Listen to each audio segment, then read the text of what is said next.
Imagine waking up to find your lock cut and your Jeep stolen by the very HOA that claims to protect your neighborhood. What if I told you that Jeep belonged to a federal task force and their arrogance just triggered the storm of their lives? Stay tuned to see justice unfold, and don't forget to subscribe for more thrilling stories. The night was heavy with silence that pressed against the windows like a held breath. I had just finished locking the gate when the sound came sharp and metallic, the kind of snap that does not belong in the stillness of midnight. My pulse surged as I sprinted outside, boots crunching gravel. With each desperate step, my eyes landed on the gate, where the lock dangled uselessly severed, and on the woman who held the bolt cutters as if they were her birthright. She was Kerren, the self-appointed monarch of our cul-de-sac. The glow of the street lamp painted her hair a brittle shade of gold, and her posture radiated smug authority. She turned at my approach, her smirk, so deliberate it felt rehearsed. Behind her sat my Jeep machine that looked like an off-road enthusiast toy, but carried secrets few could comprehend. The matte black paint absorbed the light, its edges sharp and purposeful. Its presence was commanding, and to Kerren, that was unforgivable. "What do you think you are doing?" I demanded, breath ragged from the sprint. Her smirk deepened, as if she had been waiting for this confrontation. "This eyesore is a violation of HOA regulations. Oversized vehicles are not permitted, and that ridiculous lock was illegal. I am authorized to enforce community standards." The arrogance in her voice was staggering. She spoke as if she were judge and jury, as if the neighborhood bylaws gave her divine right. I stepped closer, heat rising in my chest. "That Jeep is on my property. You have no right to touch it. You are trespassing." Kerren tilted her head, a gesture dripping with condescension. "Do you think anyone here will take your side? Everyone complains about this monstrosity. It is intimidating, it is suspicious, and I will not have it in my neighborhood." Her words slithered into the night, each syllable sharpened by certainty. She was not merely enforcing rules. She was claiming dominion. I clenched my fists, but I could not reveal the truth. Not here, not now. The Jeep was more than it appeared. Its armor and hidden compartments, its encrypted communication systems and reinforced frame were not for hobbyists.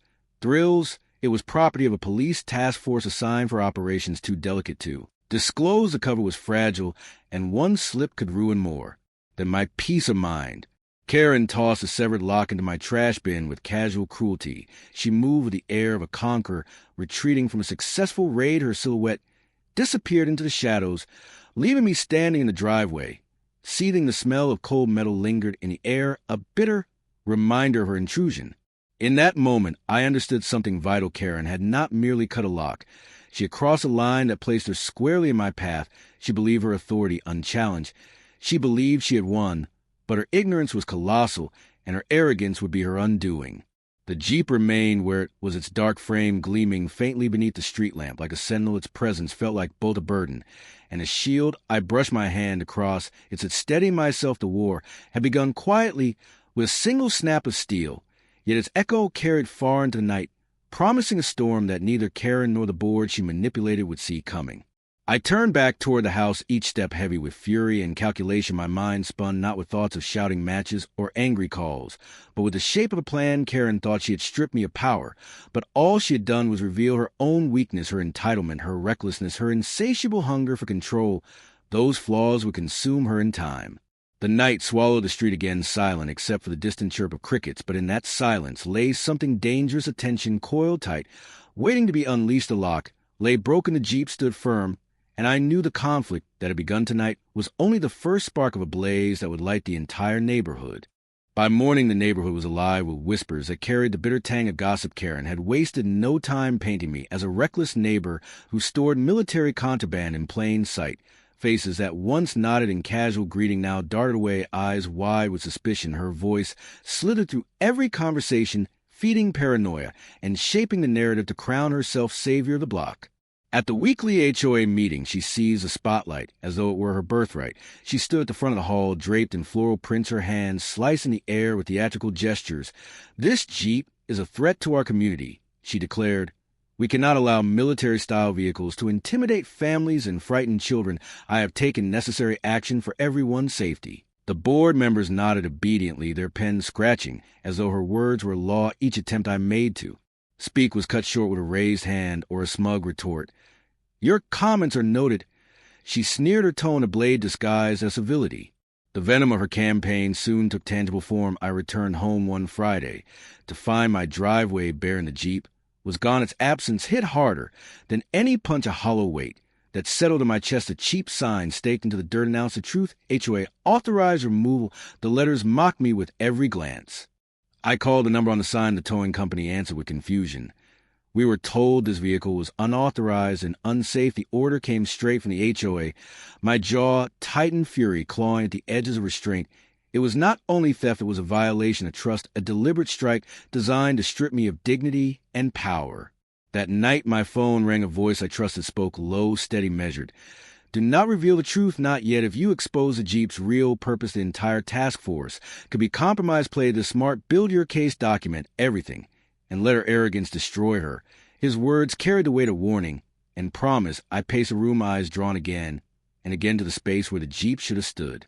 Outside, the street was quiet, but beneath the calm, a storm was gathering. Kerren believed she had triumphed. Her laughter echoed from across the block. Drifting through open windows, carried on the night air, she strutted before neighbors like a conqueror, certain of her untouchable power. The sight of her sipping from a wine glass on her porch drove the point home. She thought this was the end of my fight, but she was wrong. I returned inside and spread papers across the table. HOA notices, community guidelines, photographs of the lot. She cut every scrap of evidence, became a weapon, waiting to be sharpened. I would not confront her with shouts or fists. I would bury her beneath her own hubris. She wanted to play queen. Then she would fall like a tyrant, toppled by her own decree.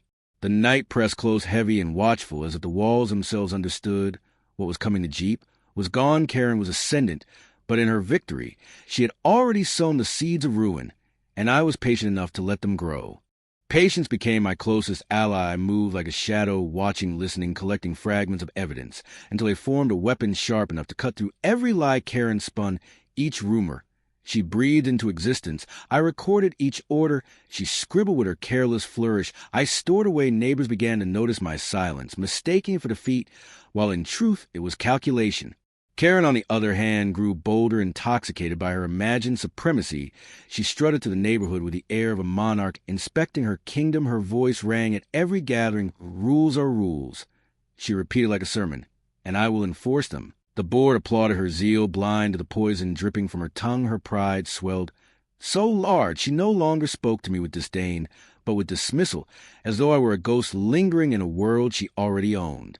I set the trap with careful hands. A formal complaint drafted in precise language slipped into the HOA mailbox. Forced a response. Her need to assert dominance was too strong to resist. The reply came swiftly, signed with her sprawling signature stamped with the title Vice President. She authorized the removal of the Jeep. In writing a document that tethered her arrogance to ink and paper, she did not know that by identifying the vehicle and claiming authority over its disposal, she had crossed from petty harassment into felony theft of federal property. The folder grew thicker, pages filled with dates, times, photographs, and her incriminating statements. I kept it close like a soldier keeps his rifle for every step she took to celebrate her supposed victory. I tightened the snare. She was digging her grave with manicured hands and did not even see the dirt gathering under her nails. The culmination came when she announced her celebration, a victory party at the community clubhouse. Flyers pinned the doors declared community united against violators.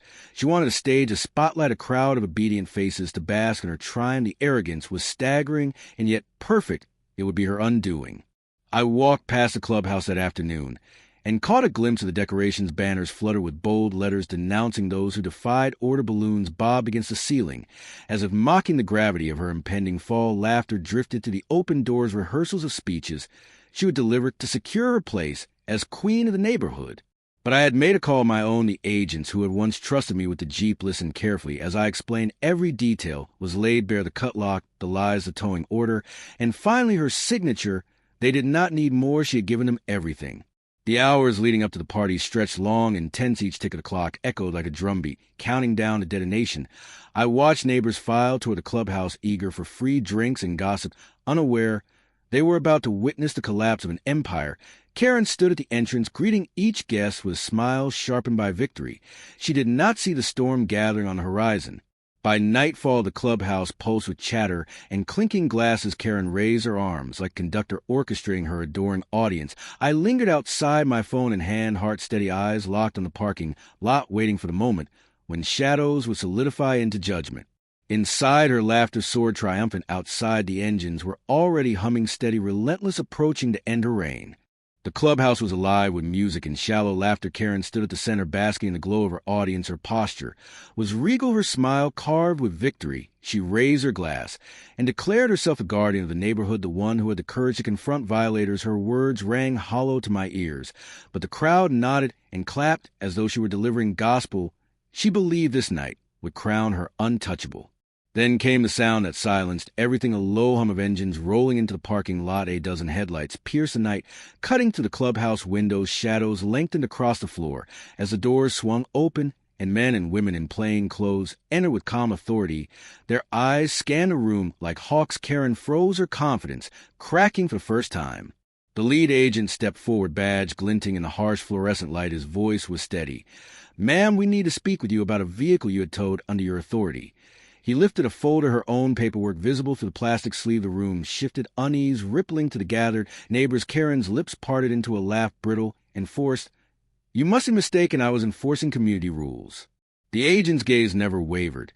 "The Jeep you order removed is federal property, part of an active task force. You authorized its removal in writing. This is felony theft of government equipment and unlawful interference with law enforcement." Gasps echoed through the room. Neighbors turned wide eyes to Kerren, some pulled out phones, recording every second. Kerren stammered, her voice cracking. "I did not know. I was only protecting the community. This is a misunderstanding." Her hands trembled, but the agent cut her off. "Ignorance does not absolve responsibility. You acted outside your authority, and now you are accountable." The silence broke into a storm of whispers. "She stole from the government." "What has she done?" Kerren crossed the line. Each word stripped her veneer power until she stood exposed, trembling and small. The agent motioned, and handcuffs clicked shut around her wrist. The metallic snap echoed like judgment, final and absolute. She turned her head, searching for sympathy. Her eyes landed on me, desperation pouring from their wide, frantic gaze. I stepped closer, leaned just enough to whisper, "Guess the HOA just got repossessed." Her glare was a spark of fury, swallowed quickly by despair as agents guided her toward the door. Cameras captured every step. Neighbors whispered and chuckled. Queen had fallen in front of her kingdom. The board members tried to speak, but their voices cracked under the weight of fear and shame. Without Kerren, they were hollow figureheads, exposed as cowards who followed her blindly. Neighbors shouted for resignations. The fragile empire collapsed in a storm of outrage and betrayal. The banners proclaiming community unity now hung limp, mocking the chaos beneath them. As the SUVs pulled away, Kerren's silhouette disappeared, swallowed by the night. Her empire control dissolved in a single evening. The neighborhood breathed differently, lighter, freer, as though the chains she had wrapped around every house had been broken. Days later, the Jeep was returned, its frame unscarred, its presence a reminder of the storm that had passed. Neighbors approached me quietly, their tones softened with apology and respect. The whispers that once condemned me now praised me, though I said little. The victory was not in their words, but in the justice delivered. And then came the video someone had uploaded Kerren's arrest to social media. The clip spread like wildfire. Kerren in cuffs, sputtering excuses as agents led her away. The caption read, "Kerren versus the federal government. Guess who won millions, watched millions laugh." The woman who had craved power above all else was reduced to a meme, a cautionary tale etched into digital eternity. I stood in my driveway, hand resting on the hood of the Jeep. The air was calm, the street quiet. A smile tugged at my lips. Justice had not only been served, it had been witnessed, remembered, and shared. Kerren had believed herself untouchable, but arrogance had been her downfall. The storm she unleashed had swept her away, leaving behind clarity and peace.